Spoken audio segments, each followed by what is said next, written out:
Un destin, Martin Luther de Lucien Febvre, avant-propos de la seconde édition suite.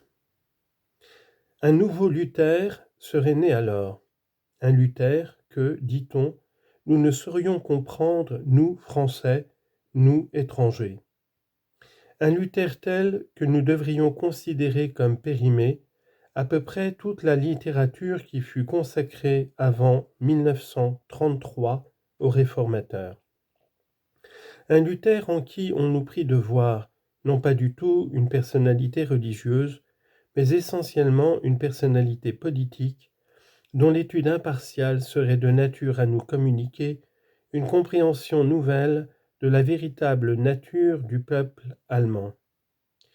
Déclaration à quoi semblait faire écho en France dès 1934, l'auteur d'une biographie de Luther, écrivant qu'aussi bien les questions que posait l'histoire de celui qu'on appelait naguère le réformateur ne relevaient pas, pour inattendu que l'affirmation puisse paraître, du domaine religieux, mais du domaine social, politique, voire économique.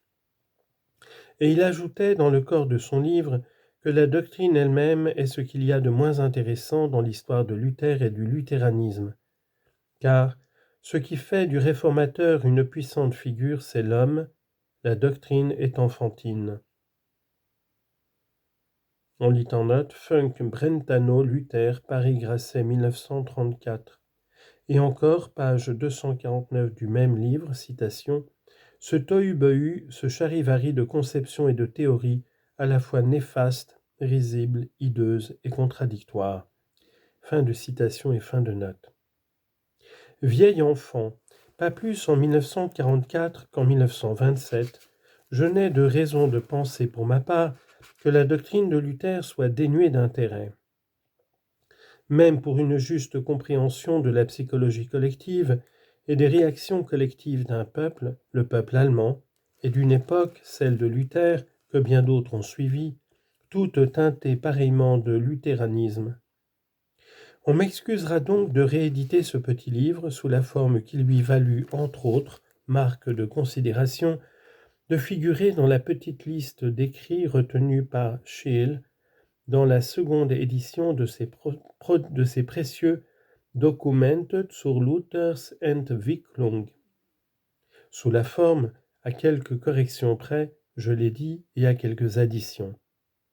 Il m'a paru en relisant mon livre que je passais trop vite sur la traduction de la Bible entreprise par un Luther Otiosus dans ces mois paresseux de la Wartburg, dont l'activité nous stupéfie et nous frappe d'admiration. Tant s'y montre singulier le pouvoir de travail et l'entrain créateur de l'Augustin mis hors la loi. Bonne occasion pour attirer l'attention du lecteur sur un style prodigieux et jamais étudié par d'autres que par des grammairiens. Cependant, plus que tant d'autres, ce style, ce n'est pas seulement l'homme, c'est l'époque.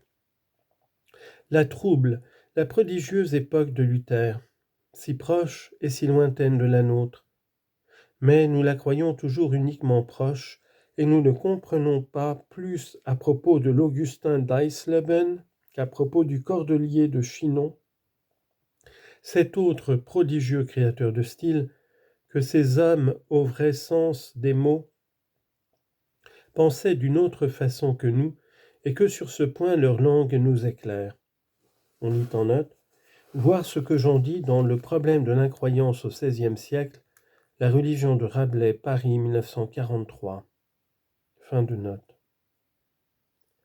Le tout est de lui demander, de savoir lui demander ses lumières. Je ne dresse pas la liste de toutes les corrections, menues ou notables, que j'ai apportées presque à chaque page de ce livre. J'ajoute seulement que j'ai visé à le rendre plus commode de maniement, plus facile d'usage, en remaniant les titres des chapitres, en dotant de titres particuliers les divisions de ces chapitres, en rédigeant enfin une table analytique sommaire et un bref index alphabétique qui permettront de retrouver plus aisément les thèmes que traite soit Luther, soit l'auteur.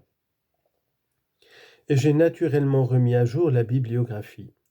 Puisse, sous cette forme rajeunie, ce petit livre suscitait des curiosités, entretenir des sympathies, éveiller des vocations. Faire, une fois de plus, aimer et admirer les fils du XVIe siècle, ce héros collectif. Paris, 31 janvier 1944.